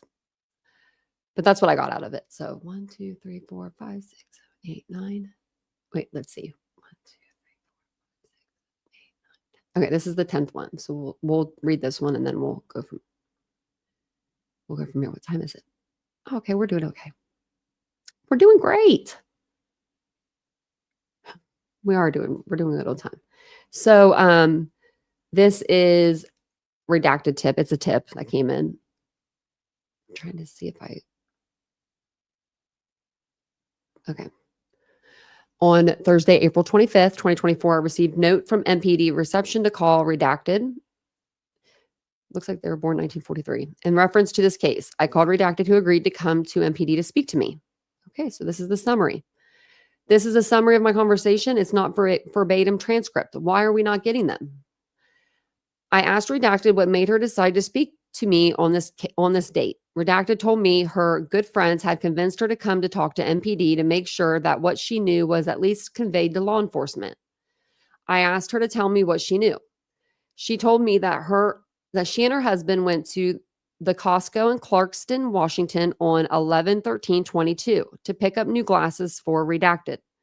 She told me they left Costco around 1400 to 1430 hours that afternoon and drove north across Red Wolf Bridge. Redacted told me when they turned eastbound on the highway from the bridge, she saw a man walking in the grassy area between the river and the highway. She stated she thought this was strange as there was nothing for anyone to be doing there. There's the rain again. She stated the man was walking eastbound and noticed her staring at him. Redacted said the man looked up at her and then appeared to look down and avoid her gaze. I asked Redacted what the man looked like. Redacted told me she had seen much of the news coverage regarding Kohlberger and that what came to her mind, or that's what came to her mind, but that she was not certain he was the person she saw. I asked her if the man she saw would match Kohlberger's appearance, and she said it would. I asked Redacted what the man was wearing. She told me she thought it was strange as the man was wearing nice clothes. I asked if business casual was a fair classification, and she said it was. Redacted stated she did not see a car the man was walking to and thought that was strange. Redacted said they drove away, and that was all she knew. Redacted had drawn a map of the location. I booked the drawing into MPD evidence. On Tuesday, April 30th, 2024, I drove the area that she described with Captain Blaker. The area Redacted described as where she saw the man is not visible from the highway once you turn east off the bridge. Anyone walking in the area would have to be very near the guardrail as the hill is relatively steep and drops away from the highway almost immediately. I called Redacted back on Thursday, May 2nd, and asked her to clarify. Redacted told me the man was on the hill roughly in the middle. Redacted called me back a short time later and told me the man may have been further east along the hillside. I will continue to validate whether Redacted recollection of events is plausible. So maybe another caller with nothing to give us, but it's crazy to me. This is a second email dump. So the first email dump they did, I didn't pull it up, but it was just officers. They were mostly redacted. So that's why I didn't even pull it up. But they did have a second one here. And it just says, on Tuesday, March 7th, I burned the following emails totaling 2,991 to a disk. They must check their emails a lot, like regularly, because I have like 100,000 or something on one of my, I don't even know. I should just shut it down and call it a day. But the emails they got from Martin, Barrett, Smith, Dallinger, Hathaway, Vargas, Fox, Fry, and Mowry. And they were just saved to a disk. So nothing really big. And then this is a counseling clarification. And I believe this is Jack Decor that he's talking with. And it just says, I contacted, I'm assuming this is Jack Decor, via telephone to clarify whether or not he was sought counseling help through the University of Idaho. Decor told me the only support he sought out was academic help due to his difficulties with academic testing. He told me he did not seek any mental health or emotional counseling prior to the homicides. He only sought help via private counseling services after the homicides occurred. I'm pretty sure that's who he was talking about, though. Hey, everybody coming in. Welcome in, everyone. So we kind of went over the 10. We'll just do all of the ones that were up here. So this is the weather data. So this is the weather data for 11/12/22 through 11/13/22. Now, we all know this. We've looked it up, but we're going to read it. We're going to read what the cops found.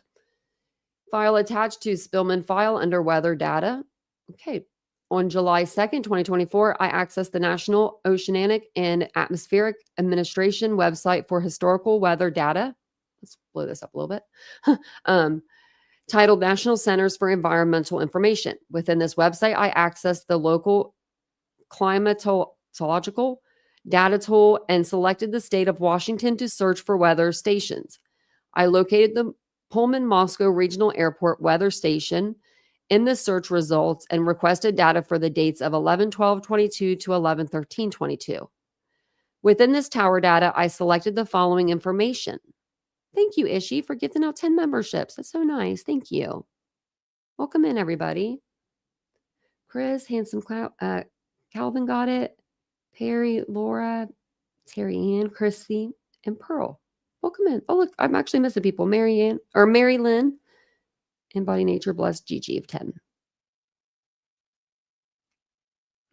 And thank you guys all for being here. I appreciate it. And thanks for hitting the like button. That really helps. And don't forget to subscribe. We talk true crime every night, and sometimes we're here during the day. We were here during the day today. So let's see what he has to say here.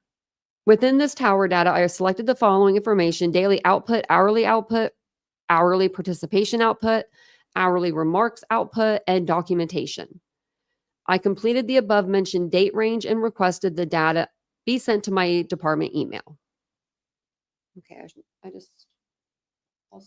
I lost my shoe. It's just my shoe for the house, my house shoe, I guess you call it. It says, later the same day, I received an email saying the data was prepared for download. I downloaded the file into my department laptop and attached it to this case file electronically. The PDF document provided was 19 pages in length. Upon review of the document and the provided information key at the bottom, I was able to determine what portions of the report were reporting on the requested dates. The most pertinent information was located on pages 2 and 3. These pages were a report on local climatological data hourly observations, the hours from 1433 hours on 11/12/22 until 03:53 hours on 11/13/2022. They show the observation of OVC, I don't know, 08 under the sky conditions. Each entry also has a single number after OVC 08. On page 10 of the document is a section detailing what these values mean. The following is from the document. Okay. Sky conditions, a report of each cloud layer up to 3, giving the following information. Each layer given to the following format is coverage. I'm not going to read all that stuff out. CLR means clear sky. Few means few clouds. SCT means scattered clouds. Okay, let's just read down further. Oh, right here. This information appears to show the sky was overcast for the requested time period. Mega Mama, you've been a member for 1 month. Thank you so much. And thank you so much, Ashit. That was so sweet of you. I appreciate that. Look at all them new members coming in. They're going to be like, I got a membership. Who did that? So information appears, it was overcast for the requested time. So when Brian was out there saying he was stargazing, it's official. I mean, we looked it up, you know what I mean? I can look it up all day, but sometimes, it has to come from the cops or, document for people to believe it. But, oh, thank you, Maga Mama. You're welcome. You're so welcome. You guys are so sweet. You guys are so kind. Thank you. Thank you. Thank you, Ishi. She's gifted 10 more memberships. Ishi, that was so sweet of you.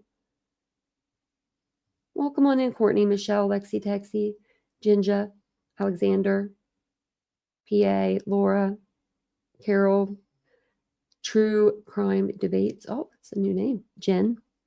I like that. True Crime Debates. Huh. Yeah, so how many clouds is this? So, okay, if you guys know what this means. So it says, does it say what, for additional information? Okay, I want to know what his thing said, though. It says indicates an obstruction. So, obscuration. The sky cannot be seen due to obscuring phenomena. Due to smoke, fog. 10 indicates a portion of the sky is obscured.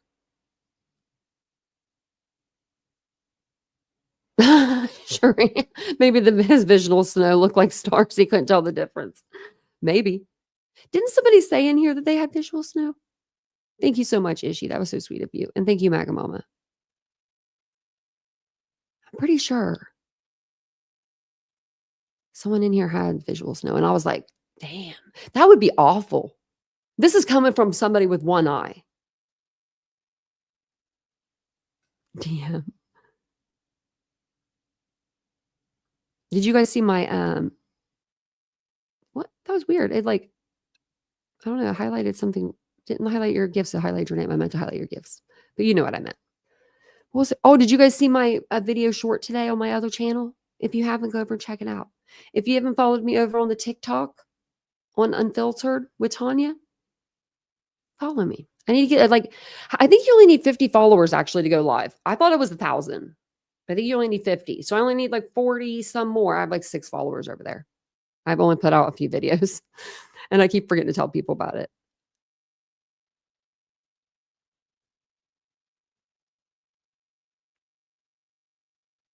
Isn't she, Wolf? How can you drive if you have visual snow? I don't know, C minor. People ask me how I can drive, though. I just know that if I'm good on this side, right? If I know I'm good on this side, I should be good on this side. Nobody be coming at me. But I'm very hyper vigilant, so it's I drive a little crazy. I only go where I know.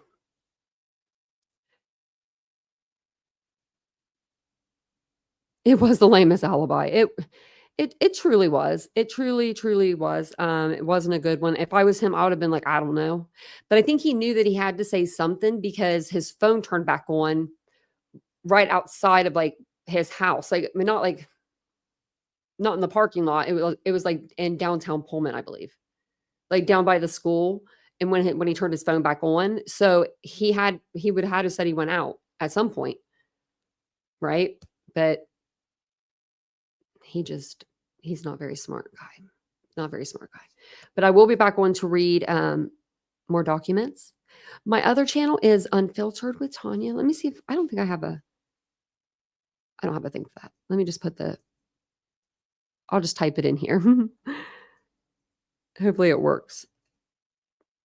It's unfiltered, but it's Unfiltered with Tanya is how you get there. I think I did that right. Let's see if I did. I did. Oh, good for me. I think I'm going to do a live over there sometime this week. I want to do like a couple. I want to try to do a couple over there. And then even if I take a couple of days off over here, just like to get, just do some lives over there. They're more relaxed. So, well, I'm on the spectrum too. They just actually diagnosed me. What was it, last year? Yeah. Wow. Last year already. It's already been over a year. But me and Brian are just, if he's has autism, then we have different trigger things, I guess you would call it. Not like triggers, but he's like, I wouldn't be able to be quiet like that. But then again, I don't know. I don't know. Sometimes I do shut down and get really quiet, but I would never do anything like this to have to do that. Oh yeah. Miss Pink Mist. I'm sure I've talked awkward shit to the cops before. Good thing most of them are my friends.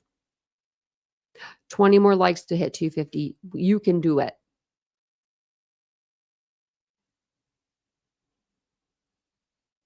Really? Yeah.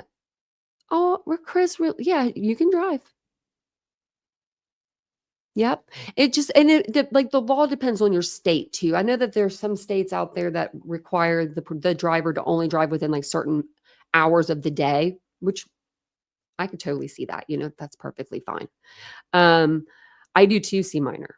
Add it to the list. I've got a lot.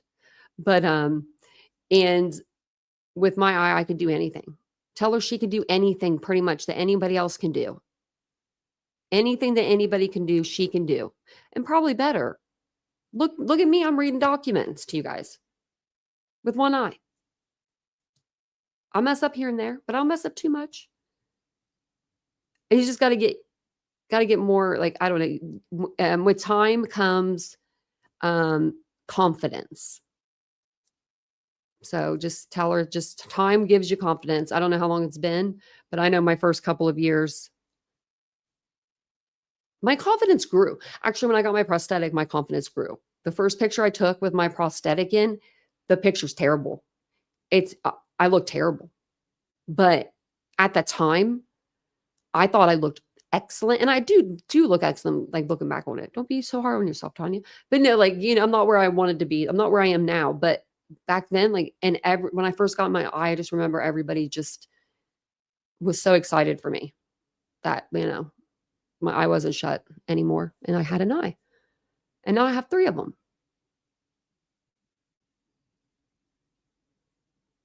Right, Miss Pink Miss? Yeah, it just clicks, huh? And you're like, I'd like to yell at my parents a little bit, but they're not here anymore for me to go do that too. Just be like, you guys didn't see this? Hello?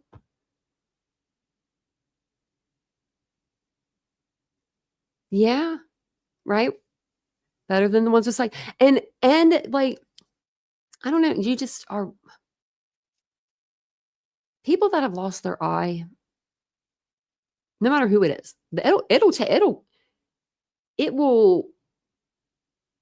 it'll put anybody in their place. I mean, it'll take you back a couple steps. Like if you think that you're everything and you just think, oh, I look nice. You might be like, oh, I don't feel that way. So just saying. And that's why I always say I don't like that saying an eye for an eye. Like Gandhi says, an eye for an eye, the whole world would be blind. Pretty sure that was Gandhi. Actually, that's what I do. Well, thank you guys all for being here. And I didn't know you had those, kids with one eye in your class. That's really awesome, Chris. I know that it's difficult sometimes, and yeah. Mine, I lost mine from a car accident. Didn't even know for like 2 days. That's how medicated they had me. I didn't even know. And then when my mom told me, of course, she wanted to be the one to tell me, she was freaking out. My mother was freaking out. Like, give her one of mine. My brother's like, she'll look like a husky. My mom had beautiful blue eyes. He made a joke, trying to make a joke for her. And she remembered that. And it did make her giggle. But, yeah, I cut it. There was like 3 to 4, either 2 to 3 or 3 to 4 millimeter gashes in the eye. And then, they told my mom that they just couldn't, they couldn't, save it. They're like, we can't save it because they can't do like an eye implant, right? They can't connect they could do an eye implant. They just can't connect all of the millions of nerves that you have that go to your brain and stuff. So I had it removed. Well, they didn't tell me, they just removed it. And then, but I still get phantom pains there sometimes. Like there's one there, which is weird. But yeah, it was just something that happened. That was probably the least of my injuries that affected me. Like, I mean, it affected me the most, but out of all my injuries, it was the one that hurt the least, if that makes sense. Yeah, survived and thrived. Very much so. It was. I was the passenger, and I thought I was going home. And I didn't see my home ever again. Not that home anyway. Because I had my own apartment. It was like, I had to go live with my mom, and I like, oh man, she took good care of me. Thank you, Courtney. I try to be a survivor. I really do. I do have a good story. I need to tell my story. I'm going to tell it on the second channel. Maybe I'll just do it tomorrow or something, or sometime this week, because I always want like to have all the x-rays and stuff for you guys. I think I don't really need those. And I have papers I can like always show you. And like, I think I even have like a TikTok or something of my injuries. So we can always look at that. C minor, I trust Vincent though now. I don't know what it is about his driving, but I literally can fall asleep in his car. I love it. I was 27 when it happened. So yeah, it was like I was turning 28 that year. So 27, I believe, 2014. And I'll be 40 this year. Oh, thank you, Chris, for watching them. My older videos are where it's at. I'm telling you guys. If you look at like my old videos from like when I first started my page, it wasn't going to be a true crime creator at first. I came on in 2020 just to like for someone to talk to for like 2 or 3 videos. And then I did some prosthetic videos, like how do you clean your eye? And then I did some stories, like just videos of me sitting down and telling you guys about my what happened to me and what happened to my father, what happened to my mom, and things of that nature. So yeah.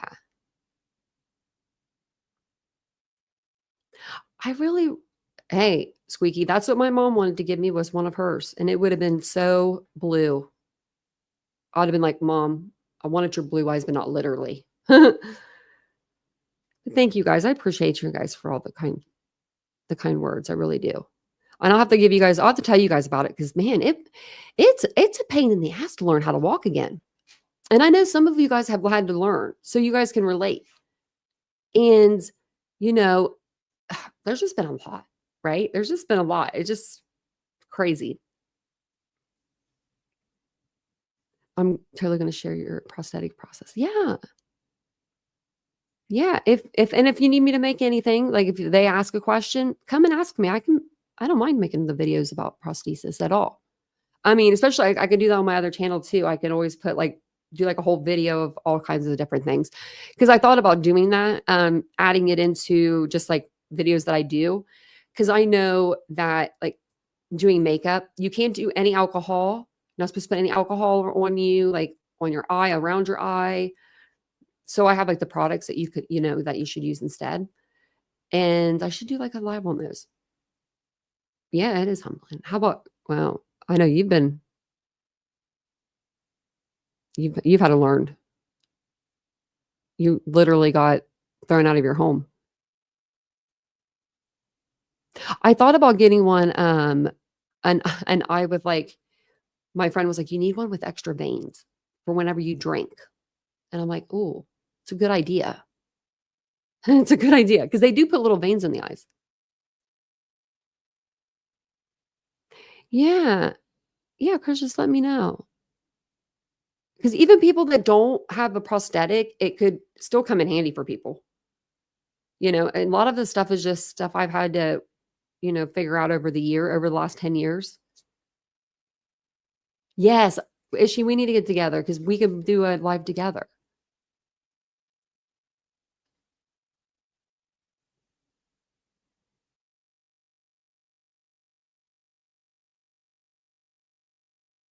What was that? I don't know what that was. I was reading the chat and I I could hear someone. I was like, I don't know who that was.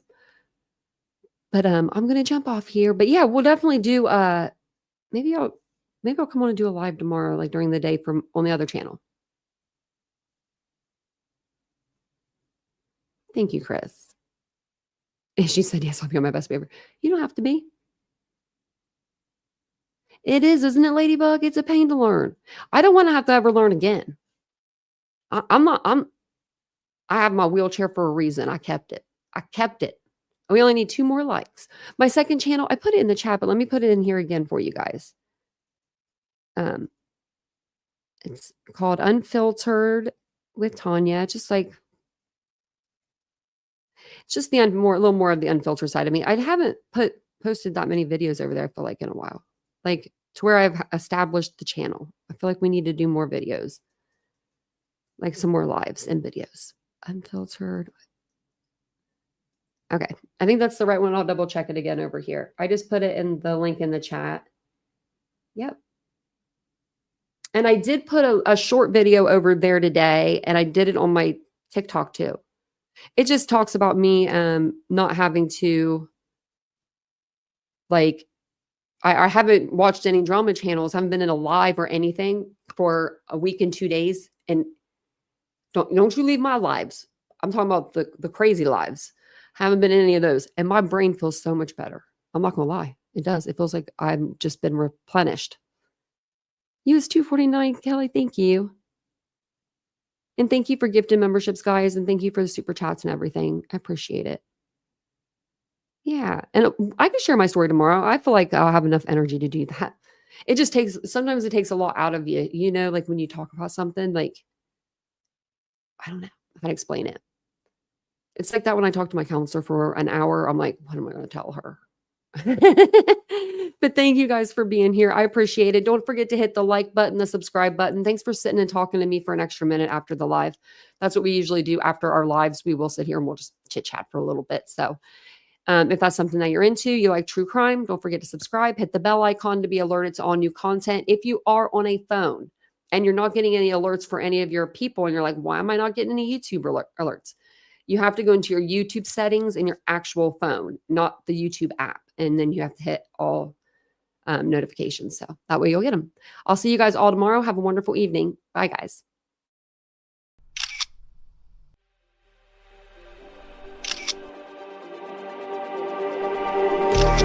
Just like the street lights lit this town, like a fire in a blaze, gotta burn it down. Can't be afraid to leave this out.